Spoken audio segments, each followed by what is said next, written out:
बिस्मिल्लाहिर्रहमानिर्रहीम। इससे पहले वाली वीडियो में जो कल हमने अपलोड की थी उसके अंदर हमने एक ये हदीस पढ़ी थी। ये किताब खसाइस अली है, शरह खसाइस अली, और ये कारी ज़हूर अहमद फैज़ी की मकतबा बाबुल इल्म गज़ाली स्ट्रीट उर्दू बाज़ार लाहौर। ये नसाई की है और ये अलमतवफ़ा 303 हिजरी की है। जो इनके इमाम थे ना नसाई, जिन्होंने हज़रत अली की शान बयान की थी, तो माविया के गिरोह ने उनको मार मार के ना कत्ल कर दिया था। इस हदीस के अंदर ना हमने एक दो चीज़ें बयान की थी। उसके अंदर हमने ये वाज़ह करने की कोशिश की थी कि इमाम हसन ने जो फरमाया है ना, उन्होंने एक हदीस है जी, आपको मैं फिर इस वीडियो में दोबारा बता देता हूँ। अगर आपको वीडियो के इंटरनेशनल नंबरिंग देखनी है ना, तो इससे पीछे वाली वीडियोज़ लाजमी देख लीजिएगा। वो मैंने हदीस यहाँ पर मुकम्मल पढ़ी है, ठीक है। ये हदीस नंबर 22 है। ये आपको सुनन नसाई अल कुबरा में मिल जाएगी, काफ़ी किताबों में, सही इब्न हब्बान में है, मुस्नद अहले बैत में है, अहमद बिन हम्बल में है, फ़ज़ाइल सहाबा में है, मुसन्नफ़ इब्न अबी शैबा में है, मुस्तदरक लिल हाकिम में है, मुस्नद अबी याला में है, काफ़ी अल बिदाया वल नहाया कि काफ़ी उन्होंने नकल किया। मैं फिर आपको एक इसका ना हल्का सा मतन पढ़ के बता देता हूँ कि सैयदना अली की अलैहिस्सलाम की शहादत हुई तो सैयदना हसन इब्न अली ने लोगों को जमा किया। इस वक्त उनके सर पर स्याह अमामा था। आपने फरमाया, कल में एक ऐसा शख्स था जिसके मर्तबा को ना अव्वलीन पहुँचे ना आखरीन पहुँचे। ठीक है जी। इस हदीस के अंदर ना इन्होंने यहाँ पर, अगर आप देखें ना इसके अरबी मतन में, यहाँ पे देखें, ये हदीस है ना जो, ना अव्वलीन पहुँचे ना आखरीन पहुँचे, ये तो बिल्कुल इन्होंने मतन के हिसाब से ठीक है। आगे ये क्या चलाकी करते हैं, मुसन्नफ़ भी यही जो किताब ने जिन्होंने अली की शान में लिखी है, इसको खड़क गई थी। इसे पता चल गया था कि ये जो अल्फाज है ना, ना अव्वलीन पहुँचे ना आखरीन पहुँचे, हमने इससे ये साबित करने की कोशिश की है, जो इनकी बुखारी में अंदर हदीस है कि मोहम्मद बिन हनफिया मौला अली के बेटे फरमाते हैं कि जी आपने फरमाया कि सबसे अफजल कौन है, अबू बकर, फिर उमर, फिर उस्मान। उसके अंदर हमने ये बयान करने की कोशिश की कि मोहम्मद बिन हनफिया से तो पूछ लिया है, और किसी सहाबी ने कहा था कि पहले नंबर पे ये, दूसरे नंबर पे ये, तीसरे नंबर पे ये। बुखारी की चालाकी है ना, वो उनके बेटे से लेके आया, तो ये इमाम हसन वाली भी ले आता, क्योंकि वो उसको पता था कि उसने ये लेके नहीं आनी, क्योंकि इसके अल्फाज बहुत सख्त हैं। ना आपके किसी आलम ने बताने, इंजीनियर साहब ने भी नहीं बताने, क्योंकि उन्होंने मीठा मीठा हप हप कोड़ा कोड़ा थू थू, क्योंकि वो कहते हैं ना क्या कहते हैं, मनहज अहले सुन्नत। तो वो मनहज अहले सुन्नत इब्न तैमिया वाले मनहज पे हैं। मनहज अहले सुन्नत वाला तो उनके दूर दूर तक, क्योंकि पूरा मनहज ही अहले सुन्नत नहीं है। खैर ये तो एक बात का मसला है ना।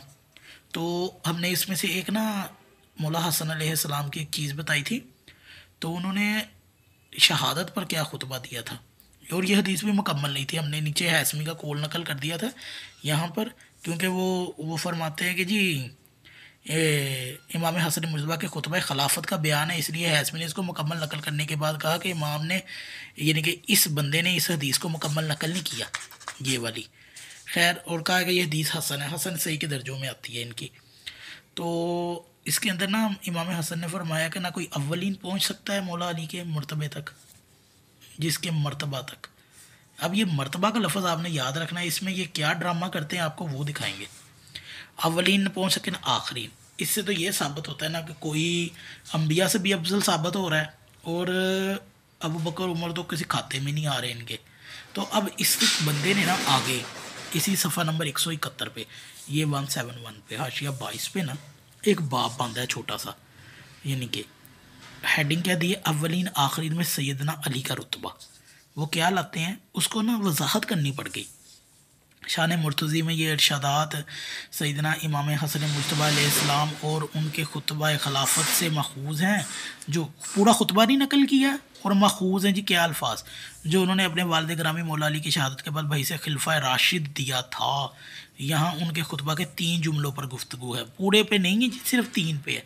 अवलिन व आखरीन के मौला अली का मरतबा को ना पहुँच सके, एक जिब्राइल और मीकाइल का मैदान में उनके दाएँ बाएँ होना, ये हमारा मौजू नहीं है। और ये सैयदना अली का जहद और दुनिया से बेरगबती, इसका भी, यानी कि इस हदीस में तो इतना कोई तल्लक नहीं आया, क्योंकि वो बेरगबती ये बताते हैं कि मौला ने कुछ भी नहीं छोड़ा, ये दरमो दिनार नहीं छोड़े। दूसरा नंबर पर वो कहते हैं कि जी हर जंग में जिब्राइल और मीकाइल होते थे, यानी कि ये हदीस को पहले बयान कर देना चाहिए था ना। वो जो वो नासबी होते हैं ना, वो कहते हैं कि यार ये कौन सा कोई काम है, जंगे तो अल्लाह ने ही तो फ़तह दी है। तो भाई ये फ़तह अबू बकर उमर के हाथ पे नहीं दी अल्लाह ने, क्योंकि वो जाते रहे, 2 बार गए हैं, दोनों बार नहीं हुई, उनसे फ़तह। खैर ये तो हमारा मौजू नहीं, इसके ऊपर हमने काफ़ी वीडियोस बना ली हैं। अब वो क्या कहते हैं जी, अब ये अव्वलीन व आखरीन साबित करने के लिए ना ये बंदा क्या कर रहा है, और ये उमर का कॉल लेके आया है। ये एक मुख्तसर किताब अल-मवाक़ि इब्न अल-समान पे है, सफ़ा 152 पे है। औरतें अली इब्न अबी तालिब जैसा जनने से आजिज़ थीं, उमर बिन खताब का कौल है। औरतें अमीरुल मोमिनीन अली इब्न तालिब की मिसल पैदा करने की यानी कि जन्म देने से बाँझ हो गई, सैयदना इब्न अब्बास का कौल लेके आए हैं जी वो तरीक़े दमिश्क का। अच्छा, इसके आगे ना वो ये कुछ भी नहीं है, वो सिर्फ यही है कि जी इब्न तैमिया ने ये कहा वो कहा। इब्न तैमिया की नासबियत आ गई है बीच में, और फिर ना वो एक सफ़ा और खोल देता है आगे, कुछ और बयान करता है इब्न तैमिया के मतलब। वो हम आपको अगली वीडियो में बताएंगे कि इब्न तैमिया को क्या तकलीफ़ है इस चीज़ से। फिर वो आगे जाके ना अव्वलीन में मौला अली का इल्मी मकाम, अव्वलीन व आखरीन में, ये एक उसने 2 सफ़े पीछे बांधा है, जिस ये सफ़ा नंबर 171 में अव्वलीन व आखरीन में सैयदना अली का रुतबा। अब इसमें बांधा है इल्मी मकाम। भाई इल्मी मकाम अगर यहाँ था तो वो यहीं पे रख देते, इसको आगे लिखने की क्यों ज़रूरत थी। अब वो उसकी चालाकी ये चेक करें कि ये भी समझ गया है, क्योंकि ना वो अहले सुन्नत है ना, तो उन्होंने सबको लेके चल रहा है ना। क्योंकि शुरू के अंदर जो लिखा हुआ है ना, यहाँ पे जो उन्होंने उलमा की वो जो साइन वगैरह करवाए कि जी मैंने बड़ा हज़रत अली की शान में ये शरा लिख के ना बड़ा कोई कारनामा गढ़ लिया है, तो वो ना ये शुरू के अंदर वो इनके वो लिखे हुए हैं जी, सारों ने साइन किए हैं, ये पढ़े हैं, ये देखे जी इन्होंने वो उसके अंदर लिख के लगाए हुए हैं वगैरह वगैरह। तो कहाँ पे किया वो, ये देखें जी इन्होंने लिख के वो रखे हुए हैं यहाँ पे, ये देखिए जी, ये देखें इन्होंने सबके तासुरात लिखे हुए हैं, उन्होंने साइन वगैरह किए हुए हैं। अगर ये साइन ना करे तो फिर ये इनके मनज पे कायम नहीं रहते ये, ठीक है।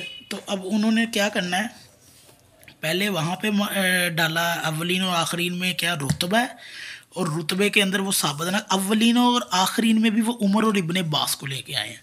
समझ गया ये बंदा क्या किया इसने। फिर आगे किया रुतबे में के अंदर मकाम पे क्या लेके आया जी, इस हदीस के इस जुम्मा पर हमने अब तक गुफ्तगू मुसन्नफ़ इमाम नसाई की रवायत के मुताबिक की थी। भाई जब तू शरह नसाई की लिख रहा है तो उसी पे करेगा ना बात।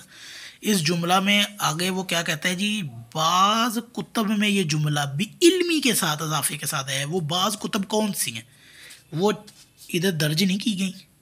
चालाकी ये की गई है कि अव्वलीन और आखरीन में मौला अली का मर्तबा यानी कि बहुत अम्बिया से भी अफजल कर मौला हसन के अल्फाज से हो रहे हैं, और इसके अलावा सहाबा से भी अफजल हो रहे हैं। तो अब उसने क्या चालाकी खेली है कि जी बाज़ कुतब में ये जुमला भी इल्मी, इनके उलमा को भी पता था कि ये इमाम हसन के अल्फाज बहुत बड़े हैं, नकल तो हो गए हैं, लेकिन वो जाहल होते हैं ना, उनको समझ नहीं लगती। जब बाद में इनके उलमा ने तहकीक की ना, तो वो पता लग गया कि यार ये तो इनकी किताबों में मौजूद है, हमारी किताबों में।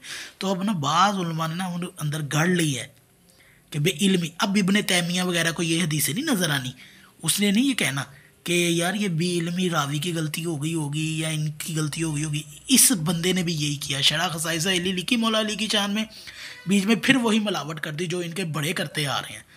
और आगे ये क्या लिखे जी, यानी इल्म में ना अव्वलीन पर उनकी सबकत और ना ही आखरीन में उनके इल्मी मरतबा कोई पहुँच सके। यकीनन मौला अली का इल्मी मुकाम और मरतबा भाई ये आपको बताने की ज़रूरत नहीं है, वो अल्लाह के नबी ने बता दिया और आपने भी लिख दिया।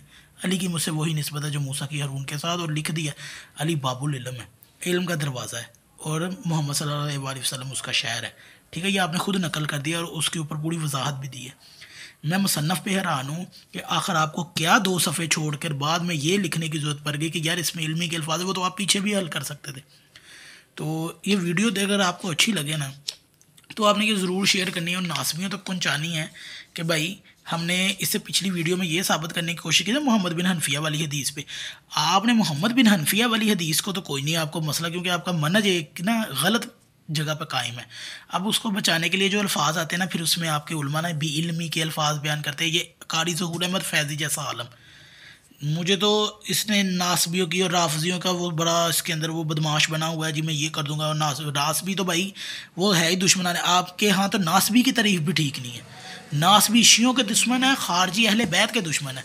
आप लोगों ने उनकी तशरीहें भी अपनी मर्ज़ी से की हुई हैं, और राफजी तो आपको पता ही है, आपने तो शियों को राफजी कहना है, क्योंकि वो आपके मनज पे नहीं है ना आ सकते, अल्लाह हमें ऐसे मनज पे लाए भी ना। जो ये मुनाफ़कत आप कर रहे हैं ना, ये देखें, ये आपका इल्म है। अल्लाह हमें ऐसी मुनाफ़कत से दूर रखे। ऐसे अगली वीडियो में हम आपको मिलते हैं कि जी इब्ने तैमिया को क्या तकलीफ़ है इस हदीस के साथ।